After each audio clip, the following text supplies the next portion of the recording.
Hello बच्चों, नमस्कार। स्वागत है आप सबका भारत के सबसे बड़े online platform DLS education Vidyakul पर। मेरे साथियों, एक बार आप लोग फटाफट हमसे जुड़ जाइए चीज़ें देखने के लिए। आज की क्लास बहुत ही शानदार, बहुत ही खतरनाक क्लास होने वाली है बच्चों। बस हमारे साथ बच्चों जुड़े रहिएगा।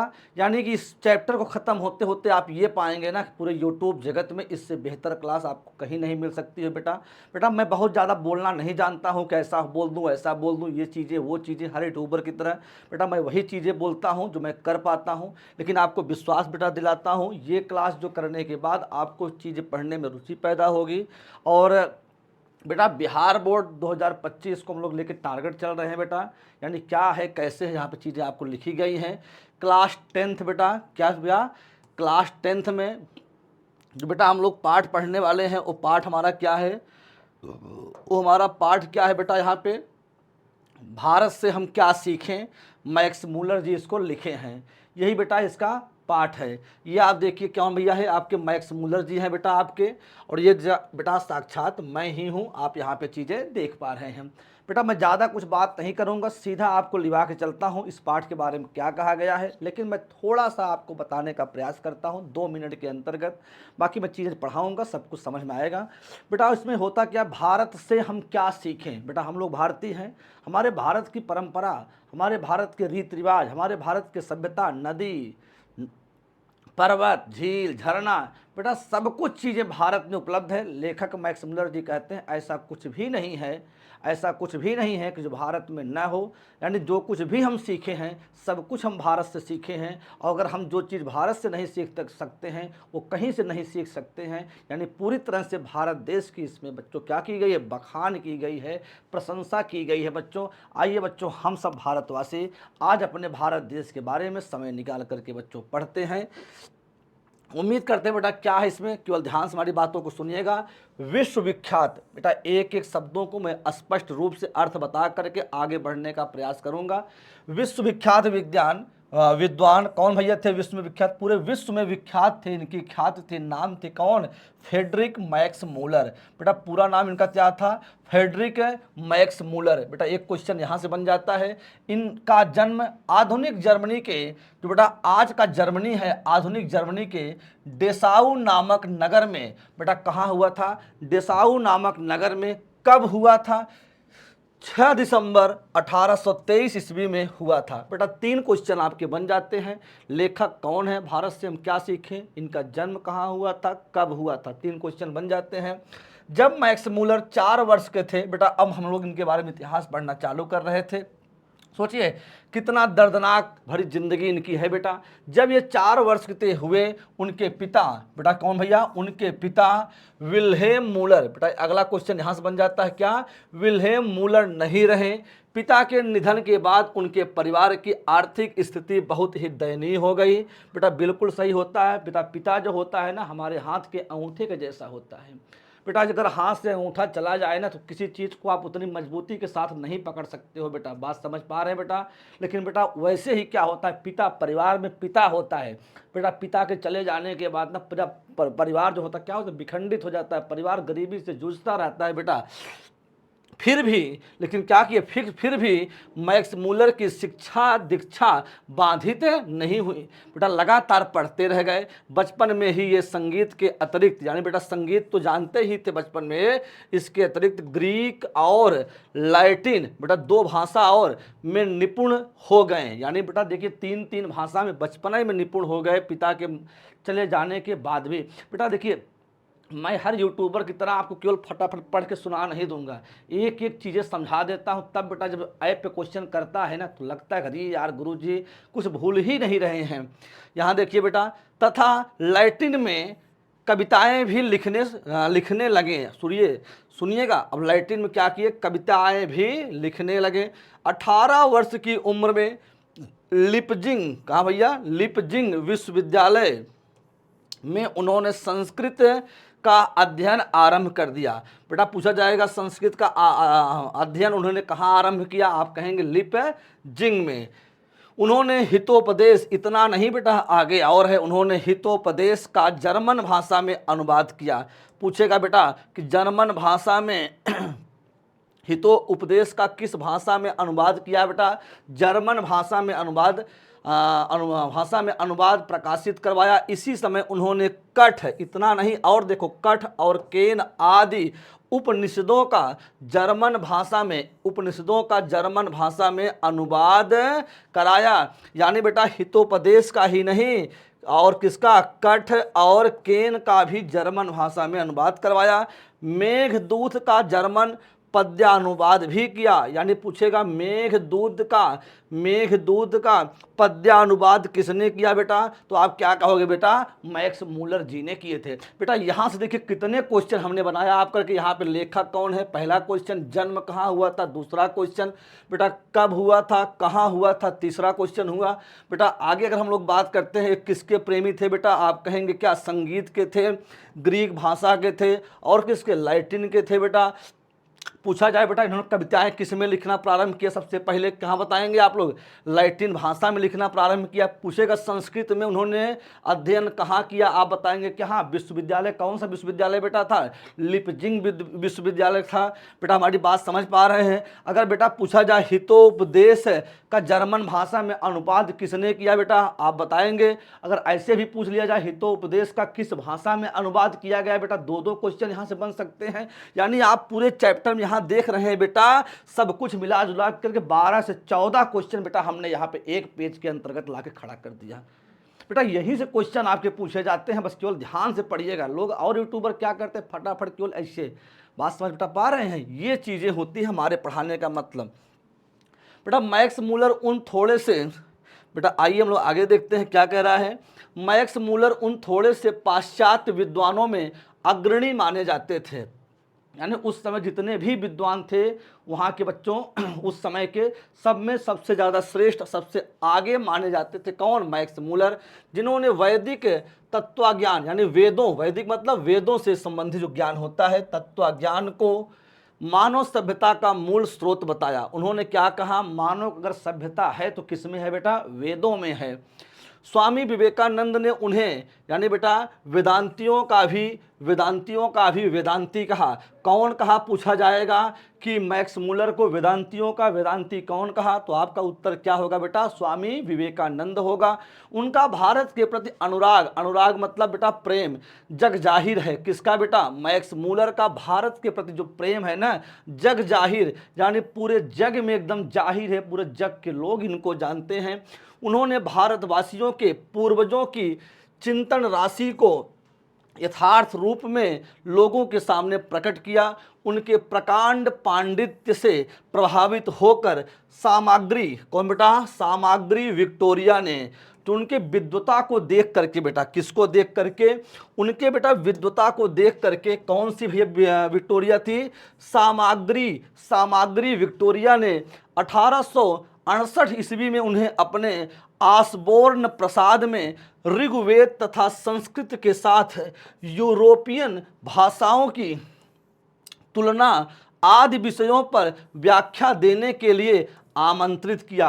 यानी बेटा क्या किया? ऋग्वेद के लिए और संस्कृत के लिए इनको आमंत्रित किया गया कि आ करके अपना स्पीच दीजिए, अपना व्याख्या दीजिए। कौन कहा था? ये विक्टोरिया जी ने बच्चों इनको आमंत्रित किया। बेटा पूछा जाएगा कब आमंत्रित किया? 1868 ईस्वी में। बेटा क्वेश्चन यहीं से बनते हैं, क्वेश्चन यहीं से फंसा देता हूँ मेरे लाल, बस केवल हमारे साथ बने रहिए।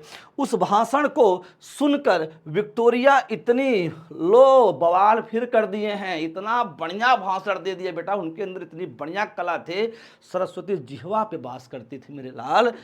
इतनी प्रभावित हुई, उन्हें नाइट की बेटा किसकी उपाधि? नाइट की उपाधि प्रदान कर दी। लो देखिए पूछेगा विक्टोरिया ने भैया उनको किस लिए आमंत्रित किया? वेदों और संस्कृत पे व्याख्यान देने के लिए।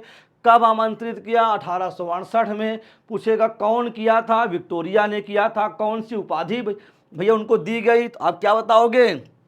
नाइट की। किंतु उन्हें यह पदवी अत्यंत तुच्छ लगी। बेटा बहुत तुच्छ पदवी इनको लगी और उन्होंने उसे अस्वीकार कर दिया। कहें देखिए हमको नहीं चाहिए, आपकी नाइट वाली पदवी बहुत छोटी है। भारत भक्त भारत भक्त संस्कृतानुरागी, जो संस्कृत के अनुरागी यानी प्रेम करने वाले थे, एवं वेदों के प्रति अगाध आस्था, जो वेदों के प्रति जिनकी अटूट अगाध, जिसकी कोई सीमा नहीं है, जिसकी आस्था थी, विश्वास थी, रखने वाले फ्रेडरिक मैक्स मूलर का 28 अक्टूबर, कब भैया 28 अक्टूबर 1900 ईस्वी में निधन हो गया। बेटा ये देखिए 10 से 12 क्वेश्चन हमने बेटा क्या किया, दूसरे पेज में भी बना दिया। बेटा जब चीज़ों को पढ़ाते हैं ना तो क्वेश्चन फंसाते हैं यहाँ से। आप एक एक चीज़ों को पढ़ेंगे, आपको लग रहा होगा कि नहीं गुरुजी वाकई में। बेटा क्लास अगर अच्छी लग रही हो ना तो आप कमेंट करके बेटा एक बार बता दिया करिए, हाँ गुरुजी क्लास पसंद आई। बेटा बेटा इतना आपके करने से ना हमको थोड़ा एनर्जी मिल जाती है, बाकी कुछ नहीं बेटा, आपका मन। या प्रस्तुत आलेख, बेटा प्रस्तुत आलेख वस्तुतः भारतीय सिविल सेवा, भारतीय सिविल सेवा हेतु चयनित, बेटा ध्यान सुनिए, जो हम लोग आलेख ये पढ़ रहे हैं, कौन सा, भारत से हम क्या सीखें, ये भारतीय सिविल सेवा हेतु चयनित युवा अंग्रेज अधिकारियों के आगमन के अवसर पर संबोधित भाषणों की श्रृंखला की एक कड़ी है। बेटा जो भारतीय सिविल सेवा यानी जिससे आप लोग क्या बोलते हैं, आईएएस बोल सकते हैं, ऐसा भी कह सकते हैं, उसमें एक अंग्रेज जो थे, अंग्रेज अधिकारी वो चयनित हुए थे, उनके आगमन पर ये क्या भैया भाषण दिया गया था, उसी की एक क्या है, श्रृंखला की एक कड़ी है, एक छोटा सा अंश है। प्रथम भाषण का यह अविकल रूप से संक्षिप्त एवं संपादित अंश है, जिसका भाषांतरण, जिसका भाषा का रूपांतरण भवानी शंकर त्रिवेदी ने किया।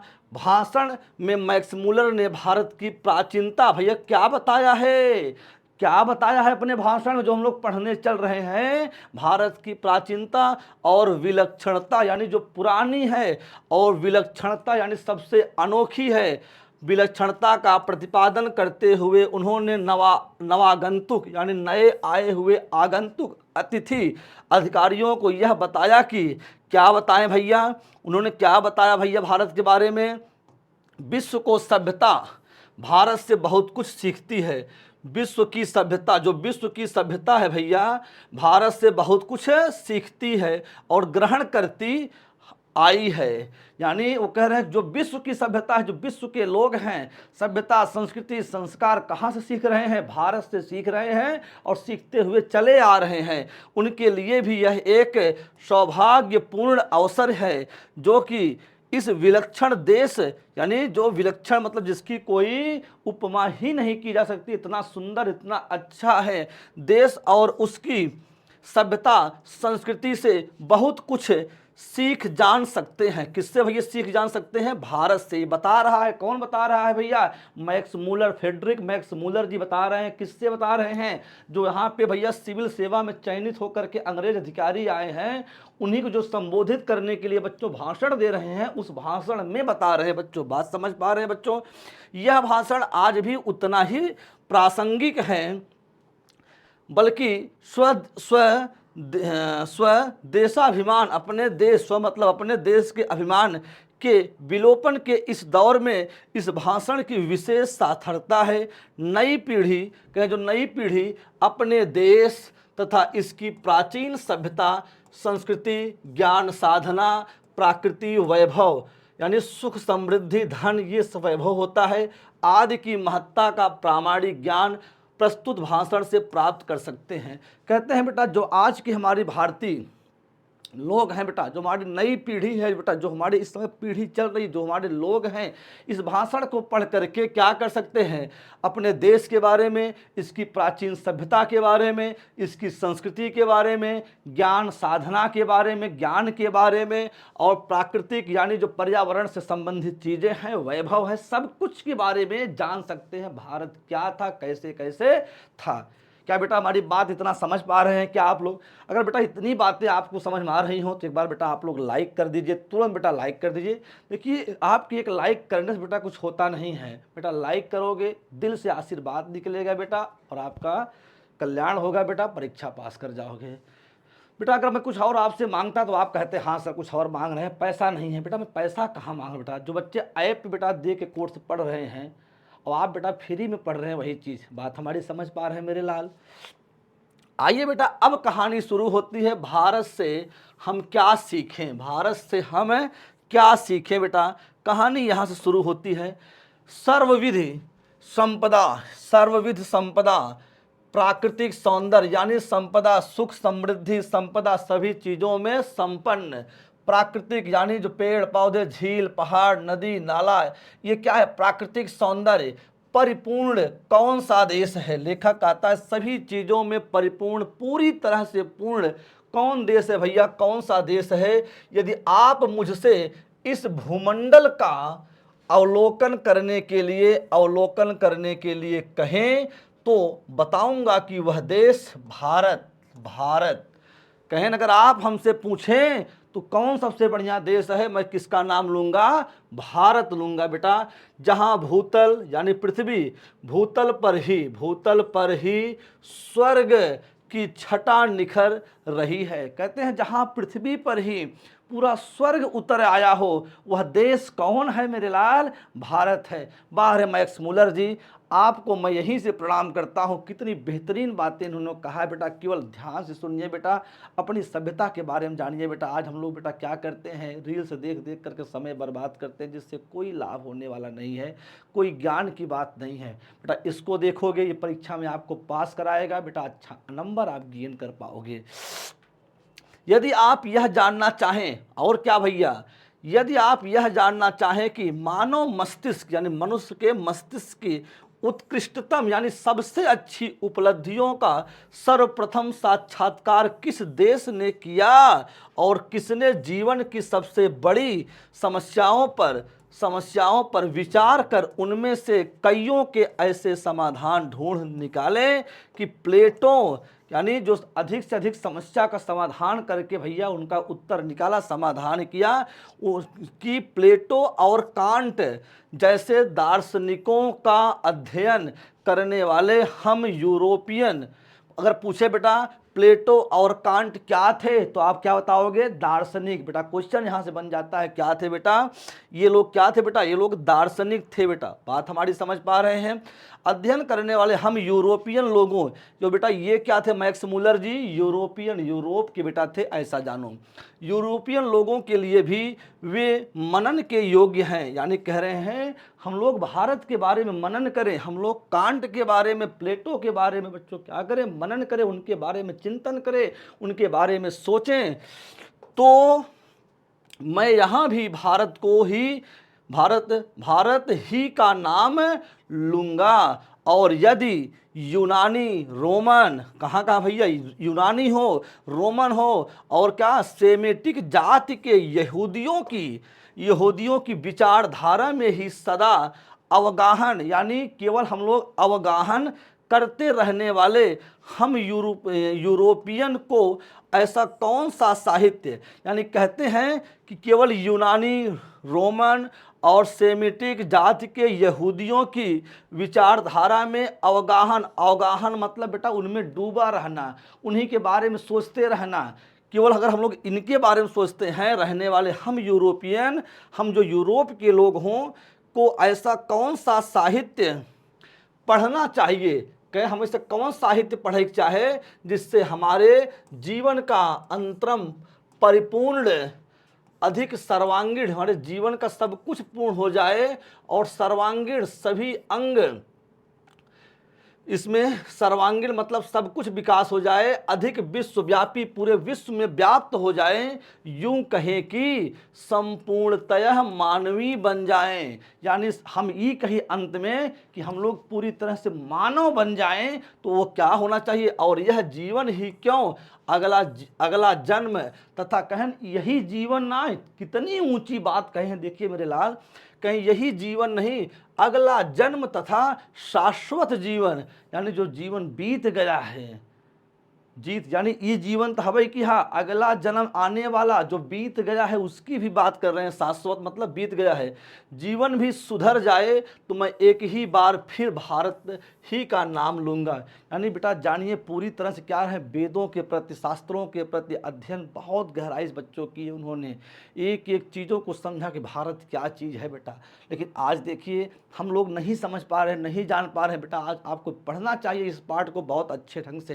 बेटा ये पाठ क्यों बनाए गए? कम से कम आप लोग जो अपने सभ्यता संस्कृति को भूलते जा रहे हैं मेरे लाल, उसको भूल न पाए, इसीलिए जो लोग आजकल के आजकल के भारत में घूम कर आए हैं, लोग कहते हैं हम भारत भैया घूम लिए हैं, उन लोगों को अधिकतर भारत के कलकत्ता, बम्बई, मद्रास या ऐसे दूसरे शहरों की ही याद है, यानी बता रहे हैं ऐसे ही शहरों की याद है, जबकि मेरा अधिकतर ध्यान सच्चे अर्थों में भारत के नागरिक ग्रामवासियों की ओर ही रहा है। यानी जो गांव के लोग हैं, जो गांव की सभ्यताएं हैं, हमारा ध्यान उनकी ओर रहा है, ना कि कलकत्ता की ओर, ना कि बम्बई की ओर रहा है बच्चों, ना कि मद्रास की ओर रहा है। क्योंकि बेटा क्या कहते हैं यहाँ से देखिएगा, क्योंकि सच्चे भारत के दर्शन, जो अगर भारत को आपका दर्शन करना हो सच्चे ढंग से, वही हो सकते हैं सच्चे भारत के दर्शन, वही मतलब गांव में हो सकते हैं। 2-3 हजार वर्ष पुराना ही क्यों, कहें 2-3 हजार पुराना मत जाइए आज का भारत बेटा, यानी कह रहे हैं कि आज का जो भारत है, भारत भी ऐसी अनेक समस्याओं से भरपूर है। आज के भारत में भी क्या है, बहुत ज़्यादा समस्याएं हैं जिनका समाधान 19वीं सदी के, बेटा हम लोग क्या चल रहे इस समय 21वीं सदी में है, 19वीं सदी के हम यूरोपियन लोगों के लिए भी उतना ही वांछनीय है, यानी मन की इच्छा, सब कुछ प्राप्त करने की इच्छा वांछनीय है।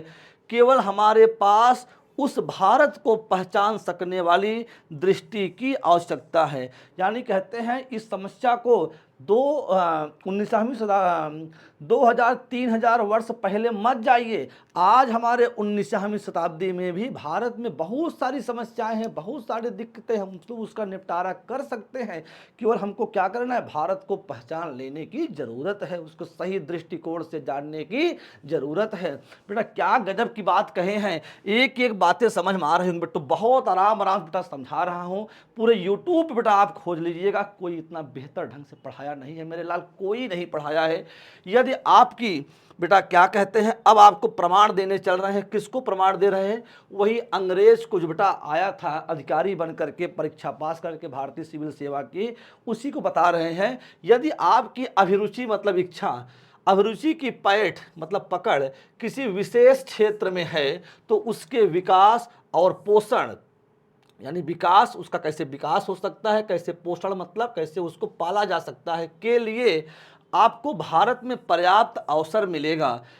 यदि आपने उन बड़ी बड़ी समस्याओं में रुचि ली हो जिनके बारे में अपने यहाँ के श्रेष्ठतम विचारक सोच विचार किया करते हैं, तो आपको अपने भारत प्रवास को ज्ञान विज्ञान के क्षेत्र से निर्वासन समझ लेने की कोई आवश्यकता नहीं है। बेटा समझ पा रहे हैं, यानी सब कुछ कह रहे हैं भारत में आपको मिल जाएगा। आप चाहे जिस क्षेत्र में रुचि लेना चाहते हैं, उस क्षेत्र के लोग, उस क्षेत्र के भैया क्या है, तरह तरह के संसाधन आपको मिल जाएंगे। यदि आप भू विज्ञान कहें, अगर भैया आप भू विज्ञान किसी विशेष क्षेत्र में आप नहीं चाहते हैं, और आपका क्षेत्र क्या है, भू विज्ञान यानी पृथ्वी के विज्ञान, पृथ्वी का अध्ययन करना चाहते हैं, यदि आप भू विज्ञान में रुचि रखते हैं, ध्यान सुनिएगा, तब क्या करना है भैया, तो हिमालय से श्रीलंका तक का विशाल भू प्रदेश, कहना अगर आप का ध्यान है पृथ्वी का अध्ययन करना, उसके बारे में आपकी रुचि है, क्या है कैसे है, तो आप कहाँ भैया, हिमालय से शुरू करिए और श्रीलंका तक विशाल भूप्रदेश आपकी प्रतीक्षा कर रहा है, इंतजार कर रहा है, वहीं चले जाइए, सारी जिज्ञासा आपकी समाप्त हो जाएंगी बच्चों। यदि आप वनस्पति जगत में विचरना चाहते हैं, यदि आप वनस्पति मतलब पेड़ पौधों में आपका ध्यान है, आप उसके बारे में अध्ययन करना चाहते हैं, तो भारत एक ऐसी फुलवारी है जो हकर्स जैसे, यानी हकर्स जैसे अनेक वनस्पति वैज्ञानिकों कहें, भारत एक फुलवारी है, पूरा भारत एक फुलवारी इतना सुंदर सजा है। जो हकर्स बेटा क्या थे, यानी वनस्पति विज्ञान में एक अच्छा नाम बच्चों, अच्छे वैज्ञानिक थे बच्चों वनस्पति विज्ञान के।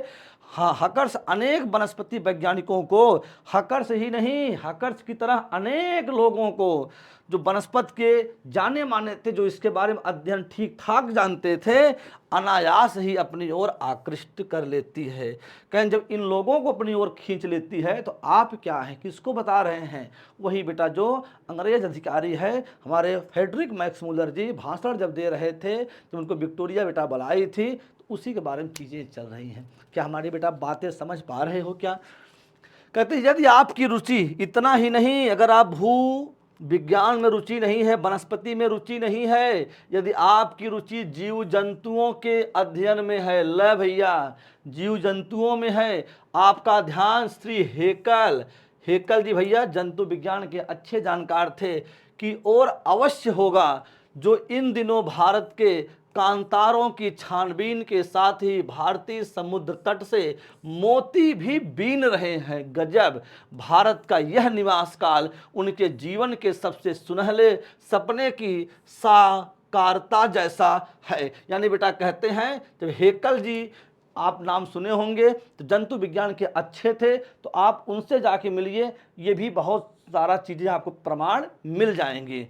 यदि आप यानी आपका ध्यान विशेष रुचि में भी नहीं है, भू विज्ञान में भी नहीं है, जंतु विज्ञान में भी नहीं है, वनस्पति विज्ञान में भी नहीं है, तब किस में है? यदि आपका ध्यान निवंश में है, कहें सब कुछ भारत में है मेरे लाल, उसको बता रहे हैं कि सब कुछ भारत में है, भारत के अलावा ऐसा कोई देश नहीं है जहां सभी चीज़ें मिल सकती हैं। अगर कोई है तो मेरा भारत महान है, मेरा भारत जिंदाबाद है, जबरदस्त है, शानदार है। बच्चों बात हमारी समझ पा रहे हो? यदि आप नृवंश विद्या में, नृवंश विद्या का मतलब क्या होता है बच्चों? जाति प्रजाति मानव जाति का जहां अध्ययन हो बच्चों, देश का, यहाँ यानी इस बारे में देश का, राज्य का, जाति का, मानव जाति का, समुदाय का, जहां ऐसे लोगों का अध्ययन किया जाए उसे क्या कहते हैं? नृवंश विद्या में अभिरुचि मतलब इच्छा है रखते हैं, तो भारत आपको एक जीता जागता संग्रहालय ही लगेगा। कहें पूरा भारत एकदम संग्रहालय है, थोड़ा थार जगह नहीं, पूरे भारत में अलग अलग तरह के लोग हैं, अलग अलग तरह के जाति है बच्चों, ये बारे में बता रहे हैं। यदि आप पुरातत्व प्रेमी हैं, कहें अगर इसके भी प्रेमी नहीं है, आप छोड़ दीजिए, पुरातत्व प्रेमी है यानी पुरानी चीज़ों के प्रेमी है बच्चों, यदि आपने यहाँ रहते हुए पुरातत्व के उत्खनन मतलब खनने के द्वारा एक प्राचीन चाकू या चकमक किसी प्राणी का कोई भाग ढूंढ निकालने के आनंद का अनुभव कहते हैं। यानी अगर आप चाहते किसी प्राणी का कोई भाग मिल जाए खनने के बाद, या कोई चाकू मिल जाए, अनुभव किया हो, तो आपको जनरल कनिंघम की भारतीय पुरातत्व सर्वेक्षण की वार्षिक रिपोर्ट पढ़ लेनी चाहिए। बेटा जनरल कनिंघम की एक भारतीय पुरातत्व सर्वेक्षण की रिपोर्ट आती है, कि उनके बारे में आप पढ़ लीजिए। अगर आपका विचार है कि क्या कि हम लोग पुरातत्व के बारे में पढ़ेंगे, पुरानी चीज़ों के बारे में पढ़ेंगे, जीव जंतुओं के अवशेषों के बारे में पढ़ेंगे, किसी खनन के बारे में पढ़ेंगे, तो इनको पढ़िए, आपको इसका भी प्रमाण मिल जाएगा।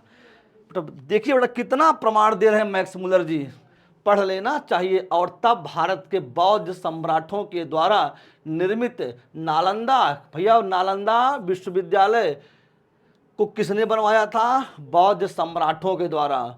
अथवा विहारों के ध्वंसावशेषों को खोद निकालने के लिए आपका फावड़ा आतुर हो जाएगा। कहें जैसे ही आप कनिंघम को पढ़ेंगे, उनकी जो वार्षिक रिपोर्ट आती है, तो इससे आप क्या करेंगे, जो बौद्ध सम्राट बनवाए थे नालंदा विश्वविद्यालय जो आज खत्म हो गया, उस आपका फावड़ा तुरंत आतुर हो जाएगा, उसको हम खोदेंगे और निकालेंगे कहाँ पे है। बात समझ पा रहे मेरे लाल? और इतना ही नहीं, कहें विहारों के ध्वंसावशेष, जो विहार के जो भी धंस गए हैं, ऐसे अवशेष को आपको खोदने के लिए मजबूर हो जाएंगे, आपका फावड़ा चल जाएगा बेटा। यदि आपके मन में पुराने सिक्कों के लिए लगाव है, कहें अगर आप ये भी नहीं चाहते हैं, पुरातन से भी नहीं पुरातत्व से भी नहीं जी भरता है, अगर आपका मन है पुराने सिक्कों के लिए, उसका भी प्रमाण दे रहे हैं। तो भारत भूमि में ईरानी, केरियन, थ्रेशियन, पार्थियन, यूनानी, मेकेडियन, शकों, रोमन और मुस्लिम शासकों के सिक्के, यानी बेटा इतने शासक के सिक्के प्रचुर परिणाम में उपलब्ध हैं, यानी इन सब सिक्कों के बारे में जान लीजिए। जब वारेन हेस्टिंग्स भारत का गवर्नर जनरल था, बेटा यहाँ पे बता रहे हैं, कौन बता रहे हैं, मैक्स मुलर जी बता रहे हैं, जब भारत का गवर्नर जनरल कौन था, वारेन हेस्टिंग्स था। तो वाराणसी के पास, कहाँ बेटा, वाराणसी के पास उसे 172 दारिस नामक सोने के सिक्कों से भरा एक घड़ा मिला था। बेटा बताएगा कि जो बेटा पूछेगा वारेन हेस्टिंग्स जो घड़ा मिला था उसमें कितने सिक्के थे, 172। बेटा किस नाम के थे, दारिस नाम के सिक्के थे। बेटा बात समझ पा रहे, क्वेश्चन यहां से बनेगा। वारेन हेस्टिंग्स ने अपने मालिक ईस्ट इंडिया कंपनी, बेटा उसका मालिक कौन था वारेन हेस्टिंग्स का, ईस्ट इंडिया कंपनी। बेटा क्वेश्चन यहीं से फंसा देंगे, इस बात की गारंटी है, बस केवल पढ़ते रहिए। कि निदेशक मंडल की सेवा में, जो कंपनी के निदेशक मंडल की सेवा में सोने के सिक्के यह समझकर भिजवा दिया, यानी भैया उनको भिजवा दिए, किसको, ईस्ट इंडिया कंपनी के निदेशक को, कि क्यों भैया भिजवा दिए, कि यह एक ऐसा उपहार होगा जिसकी गणना उसके द्वारा प्रेषित सर्वोत्तम दुर्लभ वस्तुओं में की जाएगी। यानी कह रहे हैं अगर आपका ध्यान भैया कहाँ पे है, सोने चांदी में है, तो भैया क्या बता रहे हैं, वारेन हेस्टिंग्स 172 सिक्कों, दारिस नाम का सिक्का का घड़ा पाया था, वो अपने मालिक को खुश करने के लिए भेज दिया था, जो ईस्ट इंडिया कंपनी के मालिक थे उसके भेज दिया था, इसलिए भेज दिया था कि खुश हो जाएंगे एकदम। लेकिन हुआ क्या, इस प्रकार वह स्वयं को अपने मालिक की दृष्टि में एक महान उदार, मतलब दान व्यक्ति प्रमाणित कर देगा। कौन भैया बताइए फटाफट, कौन कर देगा भैया, तो आप बताओगे क्या भैया, वारेन हेस्टिंग्स। किंतु उन दुर्लभ प्राचीन स्वर्ण मुद्राओं की यही नीति थी कि कंपनी के निदेशक, उनका जो भैया ईस्ट इंडिया कंपनी के निदेशक यानी मालिक थे, उनका ऐतिहासिक महत्व समझ ही न पाए। कहें सोचिए इतना ज़्यादा मूर्ख थे वो, ये तो दे रहा है वारेन हेस्टिंग्स खुश हो जाएंगे, लेकिन कंपनी के जो मालिक थे भैया, निदेशक थे, इसके महत्व को समझ ही नहीं पाए। वो समझा रहे हैं कि कौन है समझा रहा है, मैक्स मुलर जी समझा रहे हैं, जो अंग्रेज अधिकारी जो आईएएस बन करके आया है बच्चों, उसको समझा रहे हैं भारत के बारे में। उन्होंने उन मुद्राओं को गला डाला, अरे बाप रे, 172 बच्चों सोने के मुद्रा बच्चों थे, उसको गला डाला। जब वारेन हेस्टिंग्स इंग्लैंड लौटा तो वे स्वर्ण मुद्राएं नष्ट हो चुकी थी। अब यह आप लोगों पर निर्भर करता है कि आप ऐसी दुर्भाग्यपूर्ण घटनाएं भविष्य में कभी न होने देंगे। बेटा ऐसी घटनाओं को कभी नहीं होने देंगे, यानी ऐसे चीज़ों को किसी को नहीं देंगे जो उसके महत्व को नहीं समझ पाता है। बेटा बात समझ पा रहे हैं बेटा। आज देखिए एक सोना अगर बेटा बनवाने जाओ, 10 ग्राम सोने का दाम 60,000 रुपये है। बेटा उस समय पूरा घड़ा ही मिला था सोने का, मेरे लाल, उसको दे दिया था। बेटा आगे क्या है, बेटा कहानी अच्छी लग रही हो, समझ में सब कुछ आ रहा हो, लग रहा हो यूट्यूब जगत में पहली बार है बेटा, तो लाइक बेटा करके कमेंट कर दीजिएगा। दैवत विज्ञान यानी देवता का विज्ञान पर भारत के प्राचीन वैदिक दैवत विज्ञान के कारण जो नया प्रकाश पड़ा है, उसके फलस्वरूप संपूर्ण दैवत विज्ञान का नया स्वरूप प्राप्त हो गया है। किंतु बावजूद इसके कि सच्चे दैवत विज्ञान की एक आधारशिला रखी जा चुकी है, इसी विज्ञान की व्यापक रूपरेखाएं अभी निर्मित होनी है, और यह कार्य जितने सही ढंग से भारत में हो सकता है, अन्यत्र कहीं नहीं। नीति कथाओं के अध्ययन क्षेत्र में भी भारत के कारण नवजीवन का संचार हो पाया है। यानी बेटा सब कुछ मिला करके वो ये बता रहे हैं कि जो हमारा वेद है, जो दैवत विज्ञान है, जो वेद है, पुराण है, शास्त्र जितना ज़्यादा भारत में है, और इसका विकास कहीं और नहीं हो पाया है। मेरे लाल क्या इतनी बातें समझ पा रहे हैं? क्योंकि ध्यान सुनिए, क्योंकि भारत के कारण ही समय समय पर नानाविध मतलब अलग अलग विधि से साधनों और मार्गों के द्वारा अनेक नीति कथाएं पूर्व से पश्चिम की ओर आती रहीं। बेटा पूछेगा पूर्व से पश्चिम की ओर कथाएं किसके द्वारा आती रहीं? तो भारत के कारण के द्वारा ही, ऐसा लेखक मैक्स मूलर जी मानते हैं। हमारे यहाँ प्रचलित कहावतों और दंत कथाओं, बेटा कहावत आप लोग जानते हैं और दंत कहावत क्या होती है बेटा? दंत कथाओं बेटा क्या होती है? जो कहानियाँ बचपन में दादी दादा नाना नानी मम्मी पापा सुनाते थे बच्चों को कि ये बेटा एक चोर था, एक डाकू था, साव था, राजा थे, ऐसा था वैसा था, बहुत जो तरह तरह की कहानियाँ सुनाते थे बेटा ना, वो होता था दंत कथाएं का प्रमुख स्रोत। अब बौद्ध धर्म को माना जाने लगा है, किंतु यहाँ भी अनेक समस्याएं ऐसी हैं जो अपने समाधान की प्रतीक्षा कर रही हैं। उदाहरण के लिए शेर की खाल में गधा की कहावत, जो कहावत को ही ले लीजिए। कौन सी कहावत है? शेर की खाल में गधा। यह कहावत सबसे पहले यूनान के प्रसिद्ध एवं प्राचीनतम दार्शनिक प्लूटो के कटिलस में मिलती है। बेटा कहाँ मिलती है? सबसे पहले एक कहानी कहाँ मिलती है बेटा? आप लोग क्या कहेंगे? यूनान के प्रसिद्ध एवं प्राचीनतम दार्शनिक प्लूटो के कटिलस में मिलती है। तो यह क्या कहावत पूर्व से उधार ली गई थी? क्या ये पूर्व से उधार ली गई थी क्या? नहीं। अगर बेटा पूर्व से उधार ली गई होती तो प्लेटो के कटलेस में मिलती ही ना बच्चों। प्लेटो बच्चों हमारे यहाँ के दार्शनिक थे बेटा, तो कह रहे हैं ऐसा नहीं है।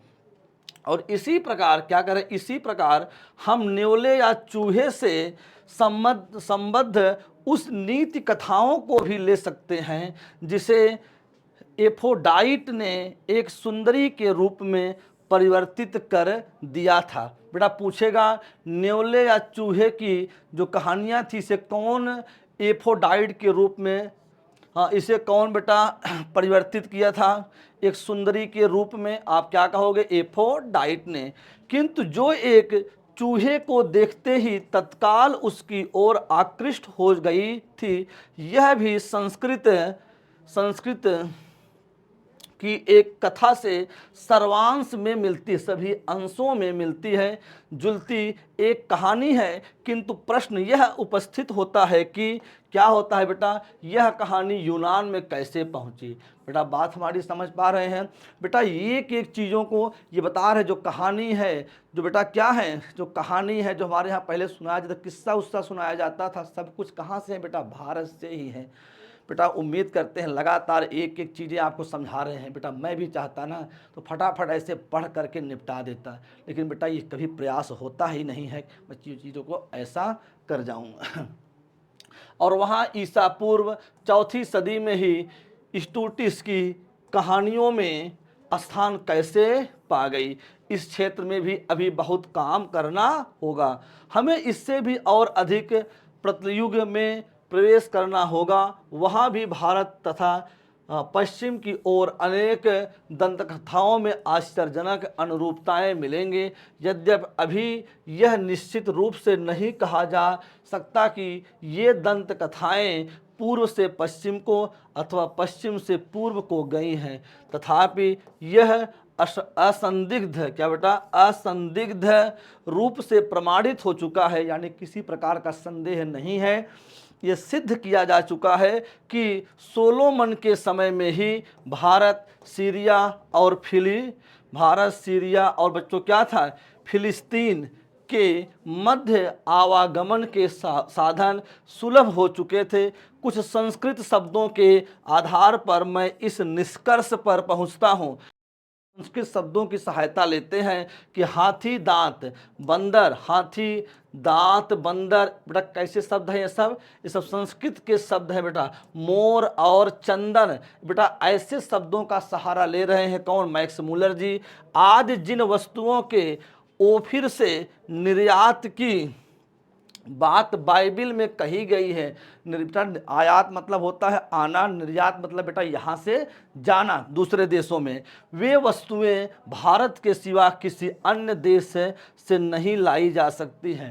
बेटा कहते हैं जो ऐसे शब्द हैं ये हमारे भारत से ही दूसरे जगह पे गई हुई हैं। बेटा ये बात कहाँ मिलती है? बाइबिल में बेटा कही गई हैं। कहाँ बेटा? बाइबिल में कही गई हैं। बेटा इतनी बातें हमारी समझ पा रहे हैं बच्चों? इतनी बातें हमारी समझ पा रहे हैं? बेटा और यह मान लेने का भी कोई कारण नहीं प्रतीत होता कि भारत तथा फारस की खाड़ी और लाल सागर व भूमध्य सागर के बीच व्यापारिक संबंध कभी बिल्कुल ठप हो गया था। कहें बेटा हमेशा आपका व्यापारिक संबंध जो आना जाना व्यापार में होता था ये हमेशा चलता था भारत और फारस के बीच, भारत तथा फारस की खाड़ी और लाल सागर और भूमध्य सागर के बीच। यहाँ तक कि शाहनामा की रचना काल यानी कब भैया हुई थी 10वीं से 11वीं सदी में भी भारत के साथ यूरोप के ये व्यापारिक संबंध बंद नहीं हुए।